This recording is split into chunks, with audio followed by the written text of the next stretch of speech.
ఎంతవరకు చెప్తున్నానంటే చాలా రియలిస్టిక్గా చిత్రం, చాలా రియలిస్టిక్గా అంటే లైవ్లో అటువంటి పరిస్థితులను అనుభవించినట్లుగా ఫీల్ అయ్యామన్నట్లుగా చెప్తున్నారు. సో అందులో ఉన్నటువంటి మంచి చెడులు అంటే దళాల్లో ఉండేటువంటి వ్యక్తుల యొక్క అంటే అంతర్లీనంగా ఉండేటువంటి మంచిని అంటే సమాజం మీద ఉన్న ప్రభావంగా చూపించేటువంటి చెడు, ఈ రెండింటిని చాలా బ్యాలెన్స్ చేసి చాలా చక్కగా దర్శకుడు చెప్పినటువంటి చాలా బాగుంది సార్. ప్రాక్టికల్ గా ఎక్స్పీరియన్స్ చేశారు కదా, అంటే మీరు అనుకున్న స్థాయికి వెళ్ళింది అంటారా లేకపోతే అదే విజయ్ సేతుపతి గారు మీరు అనుకున్నట్టే చేశారు?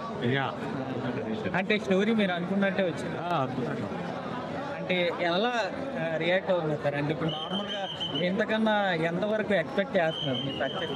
డెఫినెట్గా ఇది పెద్ద ఘన విజయం సాధిస్తుందని ఎందుకంటే ఎమోషనల్ బాండింగ్ అంటే సమాజానికి ఏం చెప్పాలి అనే దాన్ని చాలా అంటే చెప్పిన విధానం కానీ రీచ్ అయిందని చెప్పేసి చెప్పాము.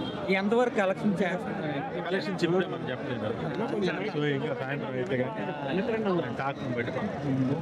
ప్రొడ్యూసర్ అయ్యండి అంటే మీరు అయితే బ్రహ్మాండంగా ఉన్నాయి. అన్ని ఏరియాల నుంచి మంచి పాజిటివ్ టాక్. మీకు అంటే అంటే డెఫినెట్గా క్యాష్ ప్రస్తావిస్తాం విడుదల ఫస్ట్ మీరు చూసినప్పుడు ఏమనిపించింది?